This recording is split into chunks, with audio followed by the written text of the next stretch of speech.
horror movies.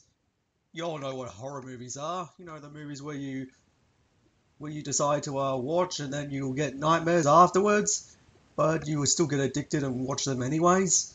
Yeah, those movies where you have to like shit your pants and everything. Yeah, those ones.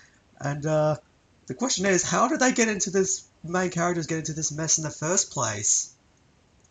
Well, maybe they wouldn't have been killed if they didn't take the dumbest decisions.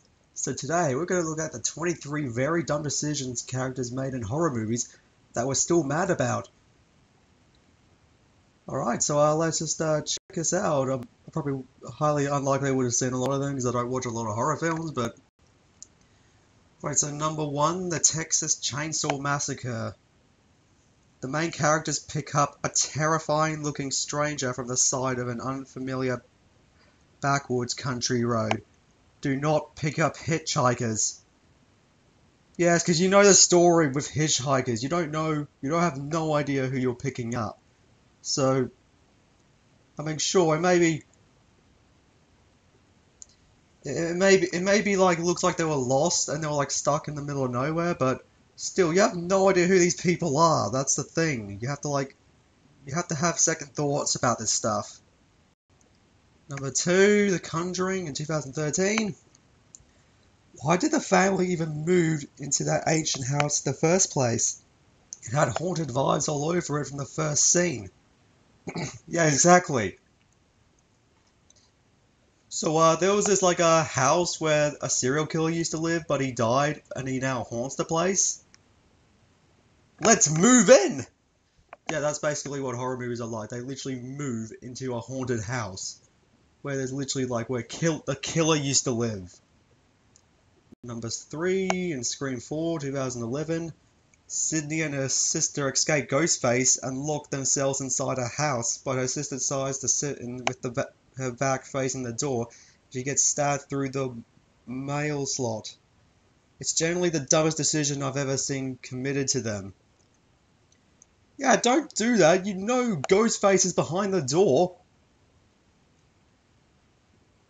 I mean, sure, Ghostface may be like one of the clumsiest killers, but he can still kill people. Alright, number 4, Black Christmas in 1974. When the cops straight up tell the girl to leave because the creepy calls were coming from inside the house the whole time. So naturally she goes upstairs yelling, "Hello, is anyone in here?" Instead, what? As if the killer's gonna say, "Yeah, I'm in the kitchen, do you want a sandwich?"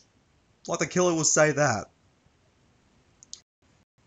The Descent in 2005, when Juno lied about where the girls were going, splunking, and also told them the caves had already been mapped out when they hadn't. It's like Horror Movie 101. If you're going out somewhere, tell other people where you're going in case something happens and you don't come back. Yeah, you can't just lie about this stuff. Literally every horror movie ever, people would just lie where they're going, and then they would eventually get themselves killed. I Know What You Did Last Summer in 1997, number 6. When Helen has that epic chase scene with the killer and she finally sees safety but decides to pause for 0.5 seconds, resulting in her murder. Why did you stop? You were so close. We were all rooting for you. Don't stop, you idiot! You know you're trying to run away from the killer who's literally about to stab you or whatever. I don't know. I've never seen this film. Jeepers Creepers in 2001 was number 7. The guy thought it would be a good idea to lower himself into the hole.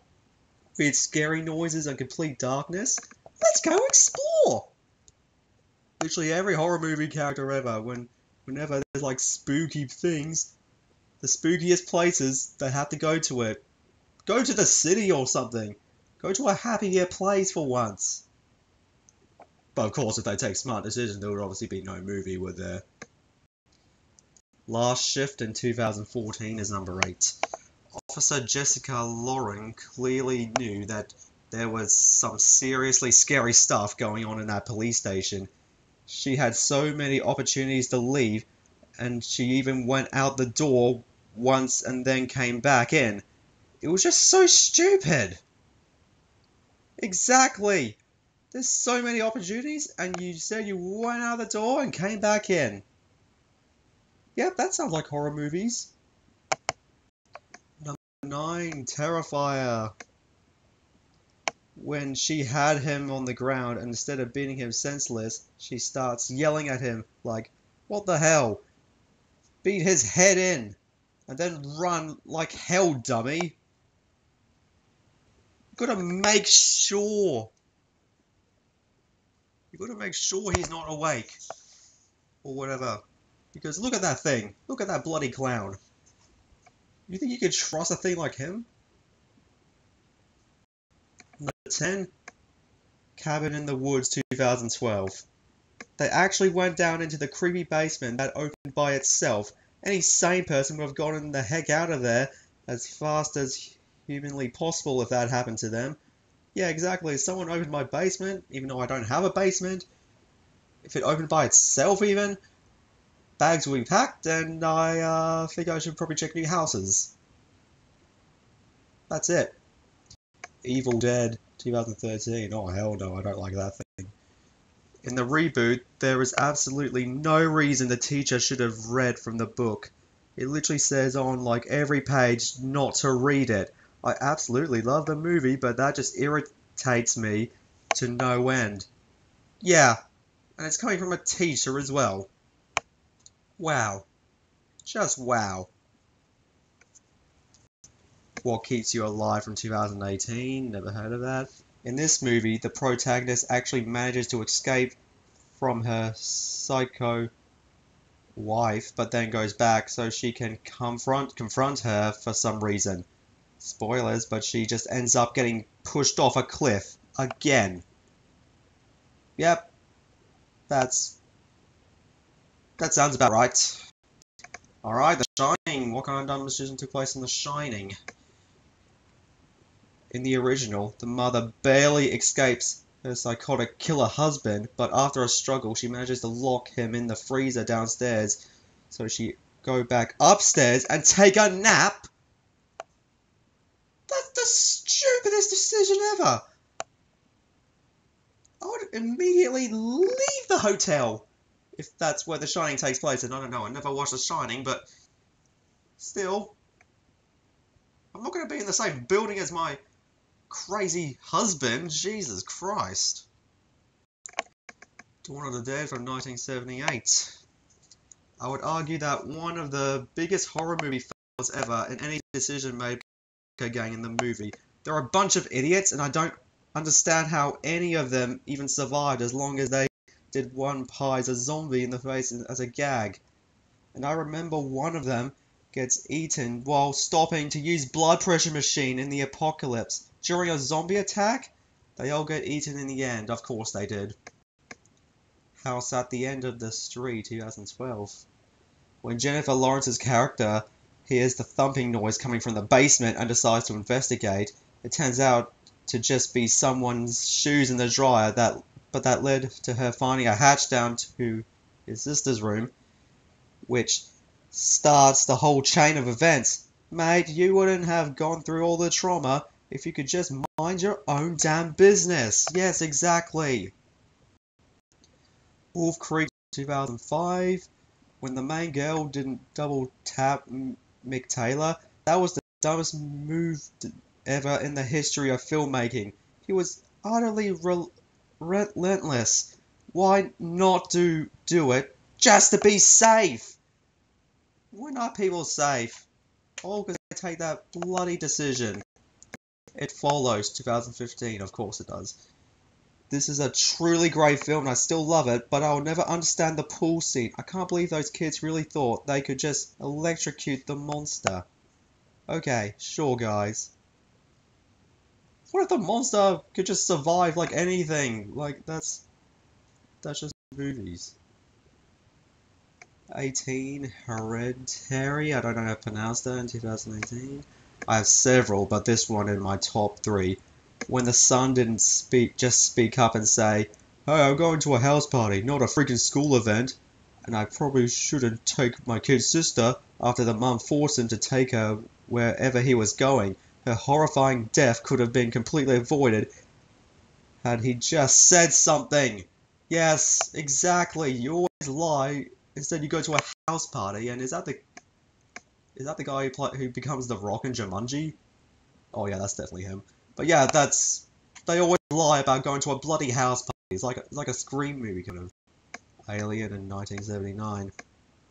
Did Captain Dallas really have to hunt for the alien all by himself in those tiny ducks? Why? It makes no sense. So the killer kills us if we split up. I've got an idea. Let's split up, gang. Yeah, that sounds like what happened.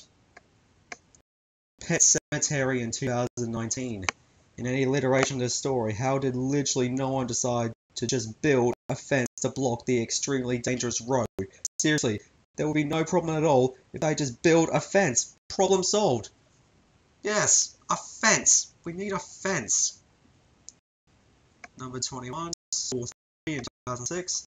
Every single decision that Jeff makes over the course of this movie, he's so comically slow to react to many things, which makes all of the scenes so difficult and painful to watch, maybe even more so than the actual jigsaw traps. Yes, you're literally being hunted by a bloody puppet. Jesus. The Ring in 2002. I have truly never been able to comprehend why anyone chooses to watch the videotape. They tell you beforehand what the consequences will be, and it's the worst idea ever. If I had that tape, I would just destroy it. I don't care if I think it was made up or not. I'm still going to just destroy it. I'm not going to just get myself killed. Like, I would never have thoughts like that. Okay, last one. ATM from 2012. There's a bit in this movie where one of the guys is getting his ass kicked and the girl holds the other guy back and they just let him die and watch. Like, I don't know, maybe rush the killer or run away or do anything to help? It's frustrating as heck to watch. You're watching the killer. Just like that. Wow. Yeah, that's basically horror movies, because the only reason why people are in these situations is because they take the dumbest decisions ever. Because what I would do, I would just be pieces and leave. That's all I would do.